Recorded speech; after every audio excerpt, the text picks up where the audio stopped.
Hello, everyone. Thank you for joining today's live webinar. We have a special event today, and you are watching this live from LinkedIn and other social media. I'm Dr. Shah Siddiqui from Time Research and Innovation, 𝐄𝐯 Marketing Agency, and Neurodivergent Business Consortium. So if you are watching this live through LinkedIn, feel free to ask us any question, and we will discuss today accelerate your growth with Coastal Tide.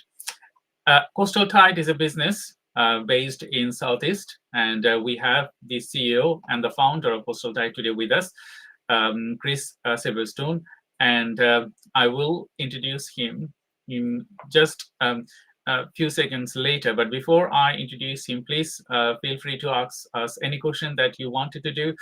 We're going to be talking about business development, sales strategies, and a lot of other things today. So, Chris, thank you very much for joining today's live. How are you today?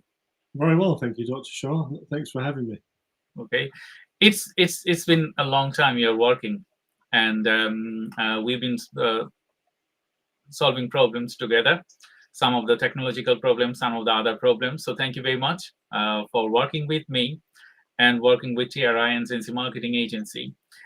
Can you please introduce our audience a bit more about you?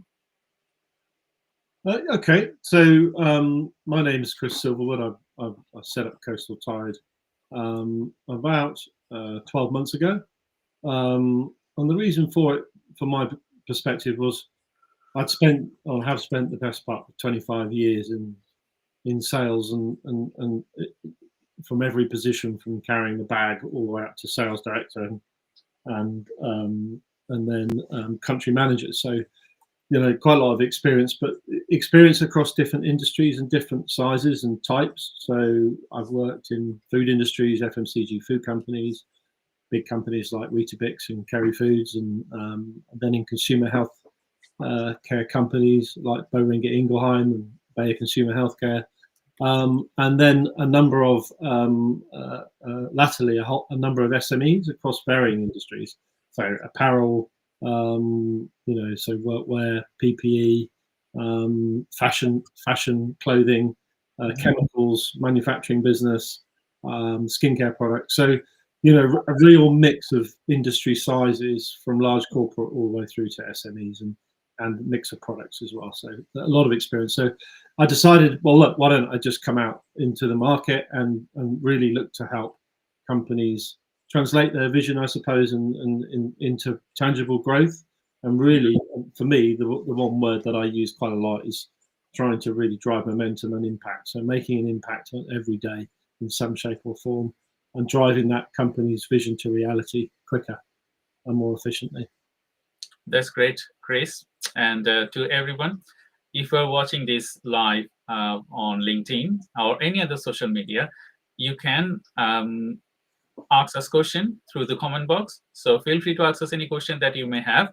We're going to be diving into more details with Chris and what Coastal Tide's actually contributing today in the sales and marketing landscape, as well as business development landscape. So Chris, I just wanted to ask you, like, why you have set up Coastal Tide? What's the background story about this? I came out of working for an SME about sort of 2 years ago now, and then decided I would set up my own consultancy business, really just helping small businesses, because, you know, if there's one thing that rings true with any company, large or small, the challenges are pretty much the same, just on a larger scale or a smaller scale. So, you know, I've seen it, and I've kind of been there and experienced the pain as well as the successes. So I felt that I could go out there and really help companies achieve their vision. So that's the reason why Coastal Tide was started. Thank you very much, Chris. And you know that it's a special strategy, and some people, they think that, okay, they will build their business, they will do everything by themselves. But you know, when you think about sales and when you think about business strategies, you have to have years of experience working and solving problems, because otherwise if you are a SME, maybe you are earning £1 million turnover, or maybe a bit more of that. But in one stage, you will stay at the same, because the knowledge you require to grow your business is not there within your team. So I have seen you that you're working different type of businesses, and actually contributing to their business growth, and that's fascinating, the way you support businesses. So my correspondence question to you would be, where do you see the main challenges in driving revenue growth, those businesses are working? And that's such a great question, and quite a broad question in actual fact, because you know, there are hundreds of ways, and probably technology has increased the number of opportunities to drive revenue growth. However, fundamentally, it does come down to a few key areas, and doesn't matter how polished they look, but it's fundamentally things like, I would say, firstly driving penetration, which is about acquiring new customers, whether in your local market or, you know, outside into the export arena. But importantly, that those customers fit your ICP, so they fit your ideal customer profile. A lot of companies are, in my experience, and I've been part of many that are like this. They'll chase the a pound. It doesn't matter where that pound is, but fundamentally, you know, for it to be sustainable, it's important that the customers that you go after actually fit your market, and the needs that you have as a business. And, you know, actually quite often, you know, a niche market is the best way for startups, in my experience, to target, you know, because you're in an area you already know something about, rather than actually expanding outside of that. So a niche market is important. I would say, so driving penetration, acquiring new customers, and there's a whole piece on this in terms of lead generation and, you know, sales funnel, pipeline, etc. But I think one thing that I have learned is not every lead is a qualified lead. It's important that, you know, leads are qualified. And my analogy for that is like going to a pub and talking to somebody in a pub. That's just a lead, doesn't qualify it until you have a similar interest or you spark a conversation. So, you know, we can spend a lot of time, and companies can spend a lot of time chasing leads that end up at a dead end, basically, because they haven't been qualified properly. So when you're trying to meet that need, it's identifying the pain points. So, you know, making sure that you've got a product or service that helps that customer, and it's all about fulfilling those pain points. And then with that intent on that qualified lead, you've got a real opportunity then to turn it into a prospect. The important thing then that I've learned, and people don't do at this point, is where it falls over, is follow up. You know, important that you follow up multiple times, and then if there isn't an interest at that point, and I would say a minimum of 7 times to follow up, and actually there is a bit of science behind that, but once you've followed up a significant number of times, if then you're still getting a no, then it's actually okay to turn around and go, well, thank you for your time, but obviously this is not of interest to you. So, you know, important that you follow up, important that you qualify your leads, and the customer ultimately has to trust you, trust your company, and trust your product. If any of those are not big green ticks, you're not going to get very far. So the first thing is driving penetration. I said there are a number of things. The second area is driving frequency of purchase. What I mean by that is getting your customers to buy more often. You know, if they're only just buying once or every 6 months, how can you really encourage your customers to buy more than once? And the third area is driving rate of purchase. And what I mean by rate of purchase is getting your customers to buy more. So, you know, it literally is driving penetrations, acquiring new customers. The second one is getting your customers to buy more often. And the third one is getting your customers to buy more. It's not as simple as that, but it is as simple as that in terms of really understanding the basics of what's required. I totally agree with you, because, you know, when you the systematic way you just mentioned about from one end to another to actually grab attention to your ideal customer, and then adding them to your workflow. That's fascinating. Thank you for sharing that. Can you please share a little bit more about ICP? Because I think our audience, if you can describe a little bit more about ICP. Well, an ideal customer profile is basically taking the time to identify exactly what customer ideally your products or services fit. So, and that could be demographics, it could be a number of things, but really just identifying, being very clear on it, and creating a scorecard. So when you're looking to attract a certain customer, do they fit your ideal customer profile? So in simple terms, an ICP is literally just what you feel is your target market and your target customer for your products that ideally would fit, and therefore you're not going to waste your time, fishing where there aren't any fish. But that's pretty much my analogy. Fish where the fish are. Yes, when the ICP is critical whenever you think to add value or add valuable customer to your workflow or sales pipeline. Sometimes when I work with varieties of different businesses, they fail in a way to understand what is ICP actually, because when your target is broad, is it a right ICP? Because some people, they wanted to extend their arms very thick, and it's just like they wanted to grab here, there, here, there. What is your suggestion for fixing ICPs? How constructive we have to be when we select ICPs?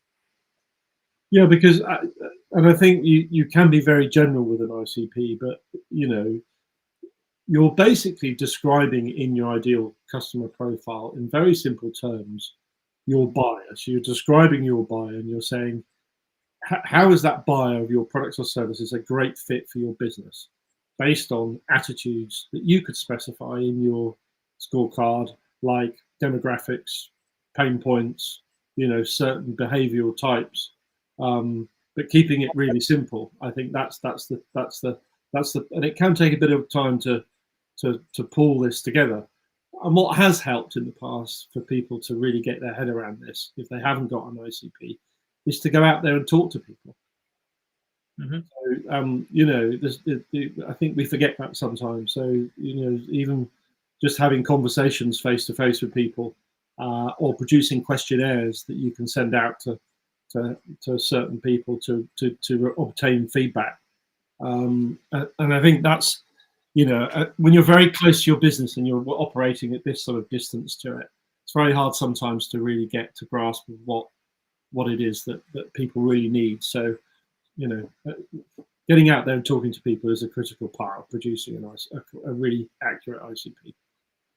That's fascinating, Chris. Thank you very much for joining today's live webinar. So thank you everyone joining today's live webinar. If you are watching this webinar on LinkedIn, feel free to ask us any question you have through the comment box. And I'm Dr. Shah Siddiqui from Time Research and Innovations as a marketing agency.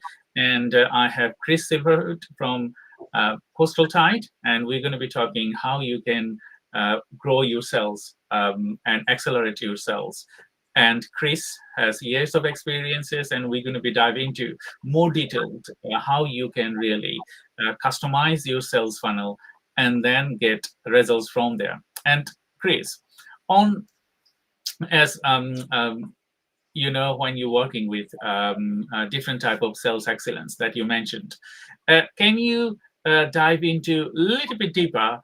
How do you do specifically process in place? Like what type of process you need to be consider when you are thinking about creating a sales excellence capacity? Well, I mean, there's a number of sales processes, but one of the most critical ones is what the actual sales process is when that salesperson is in front of a customer. What is the process, and defining that, even down to the steps of the call, and then what is the process, and then how is that recorded, how is it followed up? Basic sales process. But fundamentally, where I see it falling over is not so much what I would say is having a CRM system, because again that can slow down salespeople considerably, because they spend 90% trying to complete an accurate CRM and 10% actually face to face with customers. So companies have to be careful that they don't rely on CRM systems to do anything for them. The most critical thing is capability and competency, actually, within teams. And I read something recently, and the CEO of this company called it his GWC when he was looking at people. And what he meant by that was really have a look at your team and ask yourself certain questions, and they are: do they get it? Do they want it? And importantly, have they got the capacity to do it?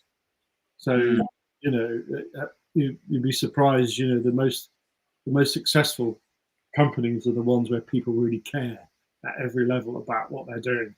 And, they really have to want it. But capability and competency, there's many models out there. I've got a model that I use quite effectively with companies where you basically scoring competencies of salespeople.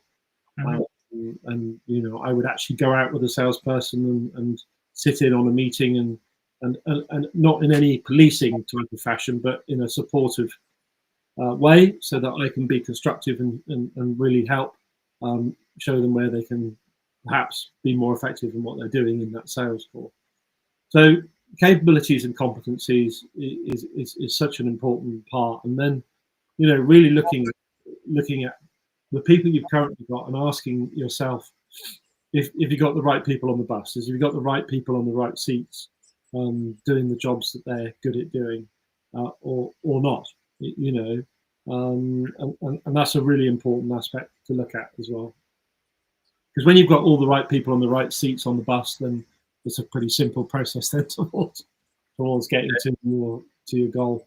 But it isn't if you've got some hindrances, or you've got people that aren't that interested, or you've got the wrong competencies, you haven't got the right competencies, or there is a lack of trust, or a number of issues. So yeah. Thank you very much, Chris, for adding this value. And I just wanted to ask you another question regarding, you mentioned KPIs, how important it is to understand your KPIs as well as to understand your ROI. Well, in terms of effective KPIs, so KPIs have got to be measured and shared across the business. And they've got to be realistic as well, but they've got to have a stretch element. I think KPIs need to be measured on a regular basis, and it needs to be very clear what those KPIs are, and very simple. You don't want 20 KPIs; you want a handful of them if possible to get a real focus into the team. So KPIs are really important for that in that respect. Thank you. And on my connected questions, how important it is for a business to ensure best in class customer service. Yeah, so businesses need to be pretty much customer centric in everything they do. That's the important thing now. And OTIF is critical. So on time and in full is such an important part. There's no point delivering to a customer if you've got a service level that's appalling and quite shocking, because you will drive your trust with that customer through the floor, and very quickly lose it. So the companies I've worked in, communication is the key. Actually, funny, because it's pretty basic, but it's true. Customers are generally okay with bad news as long as you tell them there's bad news.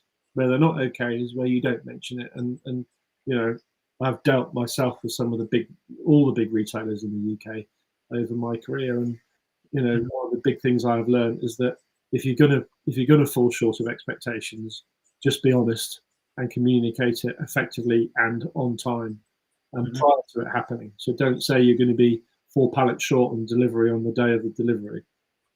Try and get ahead of it. So just really communicating in plenty of time. And so when you're looking at business scorecards, for example, OTIF should be one that's on your overall business scorecard to review. That's great example, Chris. Thank you very much for your continued contribution to the webinar. My next question is going to be correspondence questions. How important are strategic customer relationship? Well, in the old days, a lot were just tactical types of relationships, really quite short term, and you looked at the customer as a provider of products, which limits any growth, and you generally would have a very low relationship there, and also the threat that customers could switch suppliers, also. So, the very tactical relationships are out the window. I guess how sales was in the old days. It's more very much now around strategic business planning.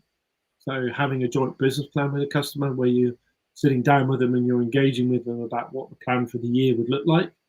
And then you're reviewing that plan on a regular basis. And where I've seen those work really well, have been fantastic in really driving a trusted partner relationship with a big customer. And it drives an incredible amount of loyalty, and they're less likely to switch to a competitor. So joint business plans work really well. And the critical thing with customers now, it doesn't really matter who customers are, but they're not really interested so much in your product per se. They're more interested in how that product is going to add value to their overall business, not take business away from somewhere else.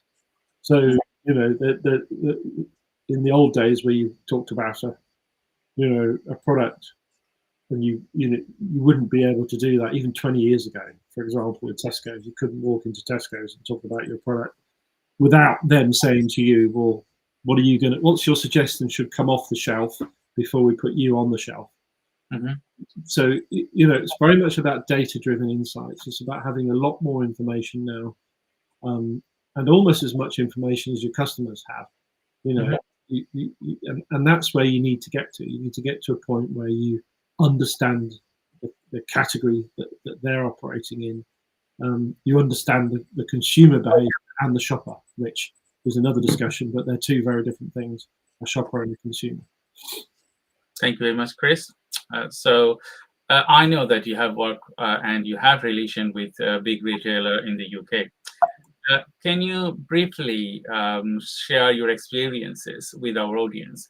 That what are the big supplier need to acquire or supply in the retail industry? What's that? Sorry, Dr. Shah, can you say that again? Retail leading retailers. Yeah. What they want from their suppliers to be. Oh, well, they want you to understand their business, and fundamentally understand the shoppers and consumers, which is what I was talking about, and make sure the product or service meets those shoppers' needs. And then the other two are great communication and great service levels. I can give you an example of a few years ago when I, as the head office in Leeds, used to have a big whiteboard by the entrance to their head office, and on that whiteboard would be your service level percentage would be written down by a supplier, and you better hope that you didn't walk in that door and you were on that whiteboard. It was a real way of naming and shaming suppliers, because you shouldn't walk into a big retail like that and not know that you'd be on that board or have an explanation.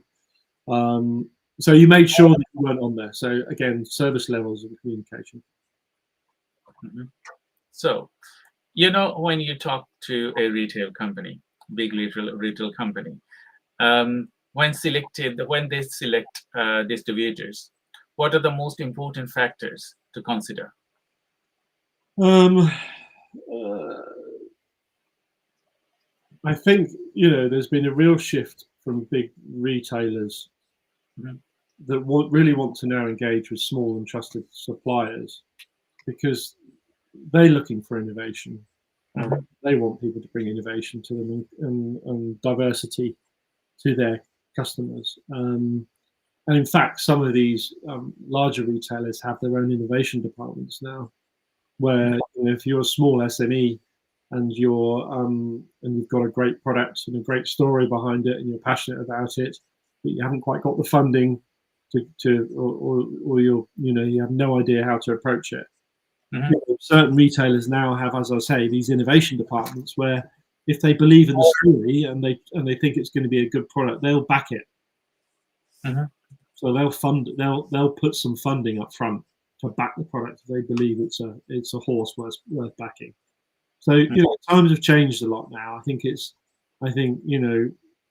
obviously a go-to-market strategy is critical and understanding where you want to go, but as a business scales, certainly SME should not be afraid of having discussions with these big retailers in the UK because they are more approachable now than they used to be. Mhm.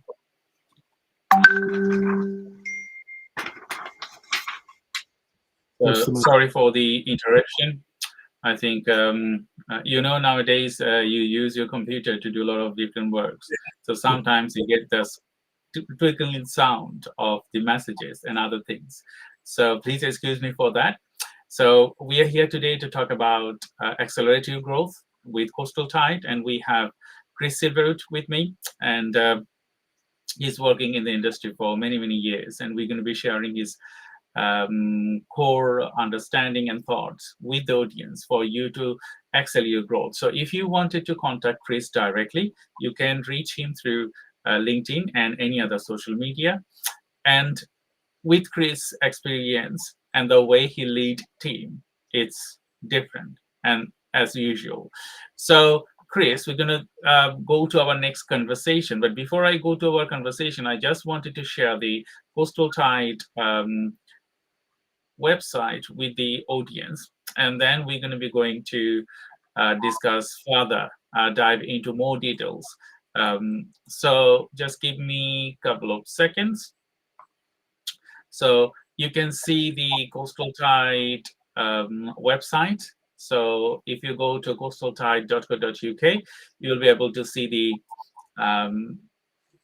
Coastal Tide website, and you will see all the domains and how he is supporting for business growth. You can also book a free consultation with him through the calendar embedded here for him. And you can see as well what is Coastal Tide doing to support or solve your problems.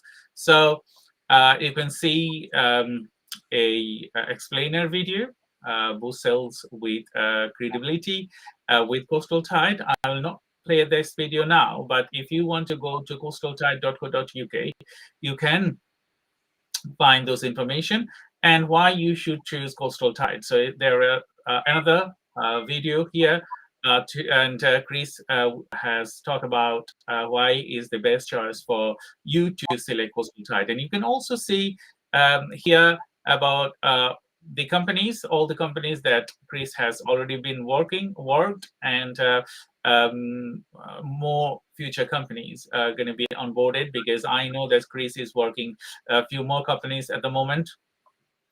You can also see the service areas. So in these service areas, you will see the core services that Coastal Tide offers. So effective business planning to transform organization capabilities, transform external focus, drive customer relation and acquisition, and then optimize your trading terms, new market entry, and workshop and training. And you can also have a glimpse of Chris's upcoming book, and it will be launched very soon. And as well as you can see the portfolio of Chris it's already been working. So you can also see all the packages, Ignite growth package, Thrive growth package, just going to go, and optimize growth package. And each of the packages, you will see what he's offering and how he can add value to solve your problems. And then frequently asked questions. And at the end, you will see a core message from Chris Silverwood. And if you wanted to contact him, you have his email addresses, phone number, and as well as you can go to coastaltide.co.uk to see all of his work. I'm just going to exit from the showing the website. So Chris, on your website, we have many other services that you offer. Can you briefly describe some of the areas that you contribute and execute your execute and show your strength?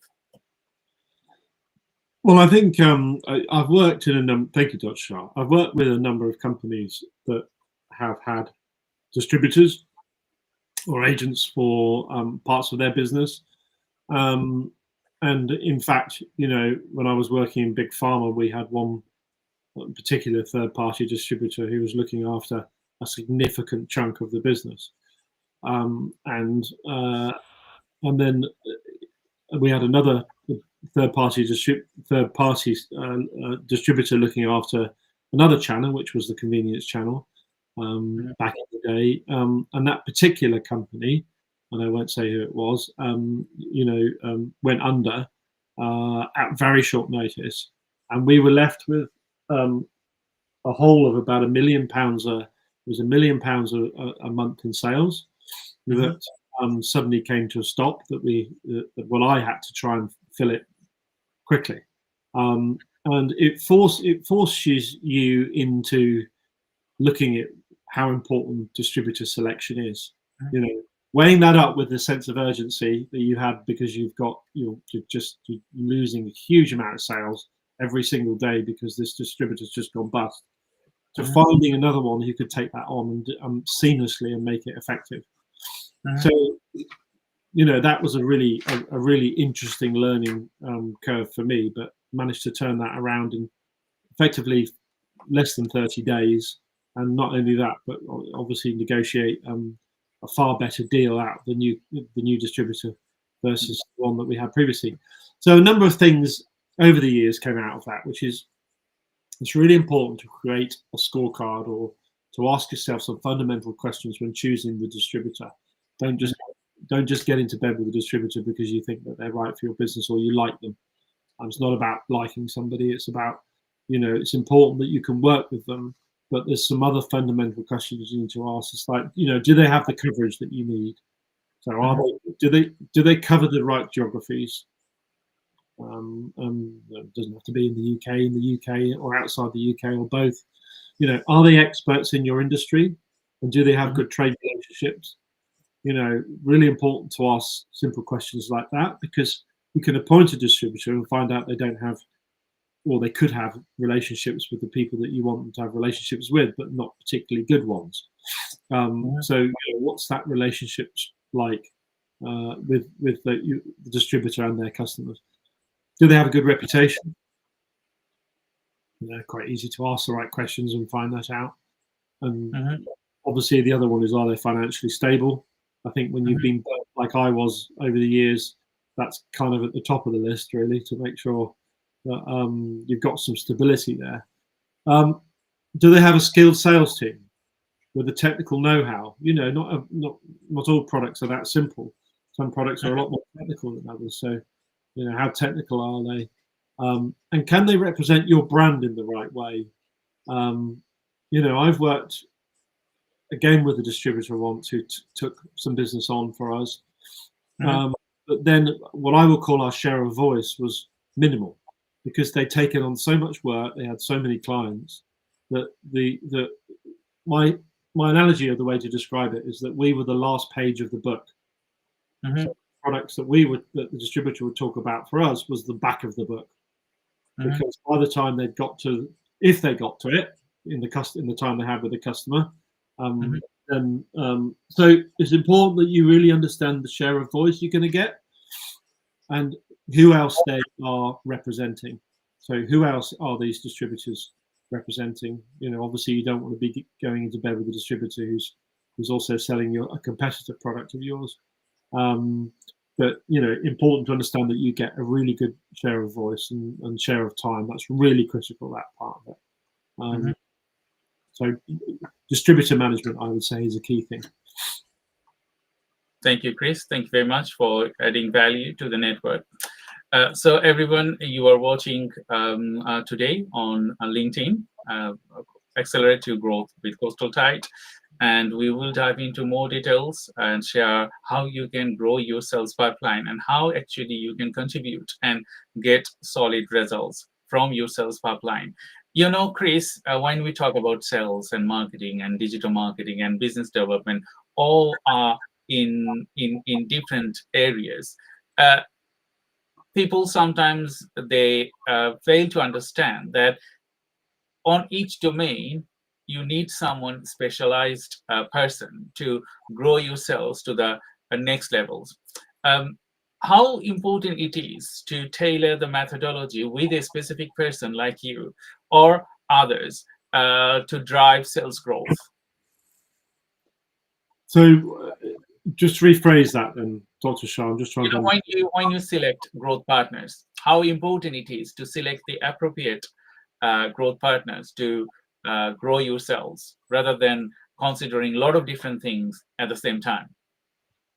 Yeah, so I just think you have to you just got to ask the right questions, and then when you're talking about people that you want to work with, there's got to be a trust, and it has to be a mutual understanding and a mutual trust and openness and honesty. If somebody's not happy with something, then they need to talk about it with you, and vice versa. And it's about taking any emotions out, which is difficult because we're all human, and making every decision we make are based on facts quite often. And I think that's the reality of it. We have to have an honest and open approach. And the best relationships I have seen work are the ones where you are completely transparent with your partners and at every single level, so that you know exactly what's happening, and therefore you're going to prevent any surprises, and nobody's going to get tripped up or embarrassed or or even worse, lose a relationship that you've built for a number of years or a period of time. Thank you very much. I have a correspondent questions to you. How do you ensure accountability and traction? I think simply, if I was to think about that in simple terms, because again that could go on for a while, is KPIs need to be smart.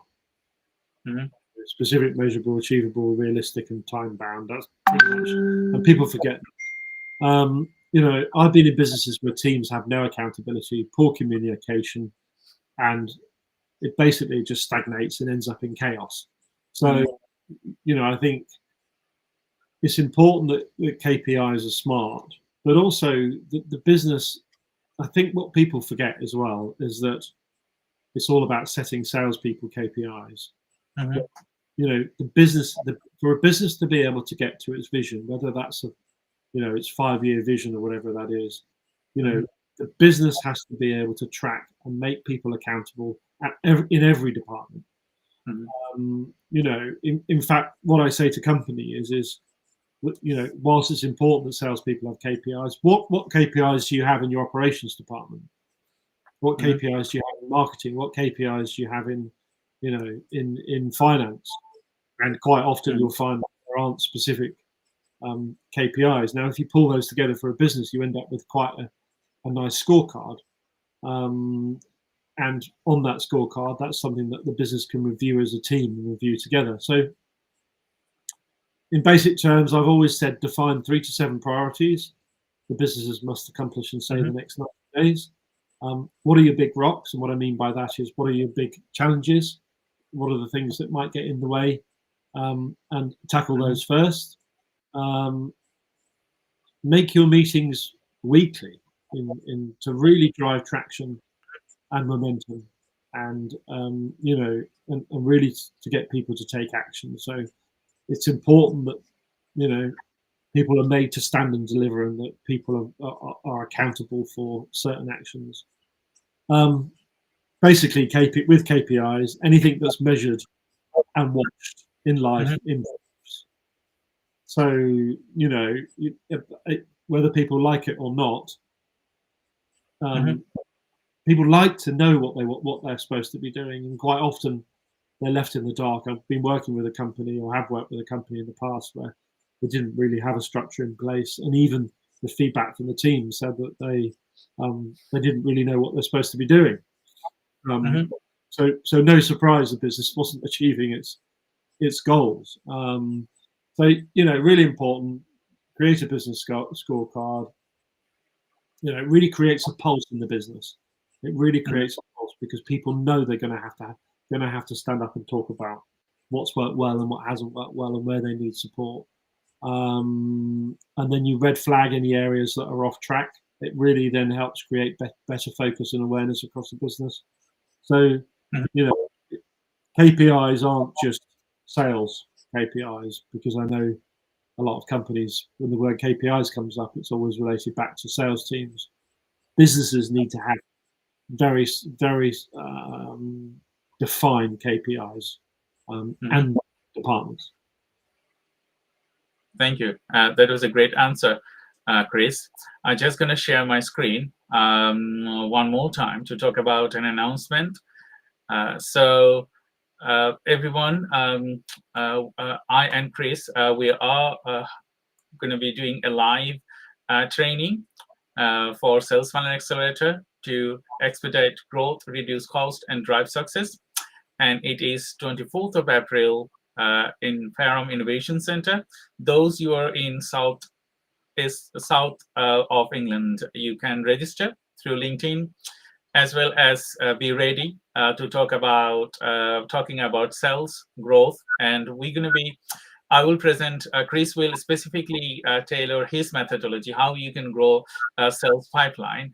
And I will tailor my methodology to 7-step formula that we have tailored for end-to-end process. So you will understand how you can grow your business and the strategy. And when you talk about grow your business, it's just not like a person, me, that I'm going to grow your business. It's working with other growth partners like Chris, like many other people, engaging together and find out the actual problem you have.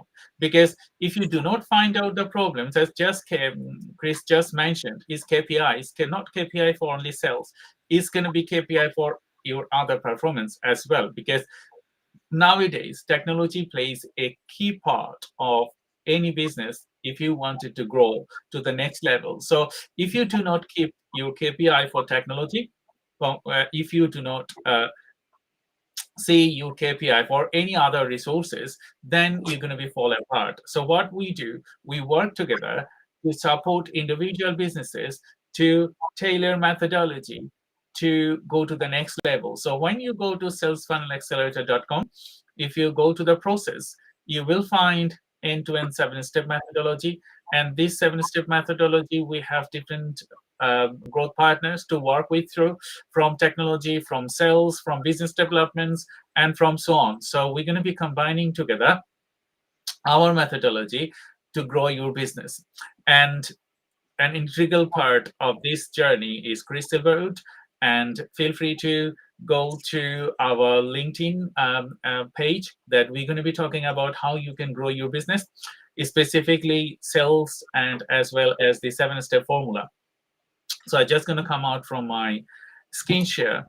Chris, it's been a pleasure today to talk to you. We have another 15 minutes, and I wanted to contribute a few more points to talk about technology, because you are working with technology companies, and as well as supporting them or to grow your sales, how important it is for businesses to understand and embed current technology to their business if they wanted to drive sales and growth.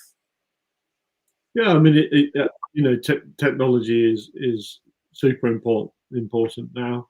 All businesses vary in terms of what they require, in systems and processes. My only bit of advice would be to keep it simple, and there's lots of things that can make you more efficient in what you do, but there are also lots of things that just drive complication.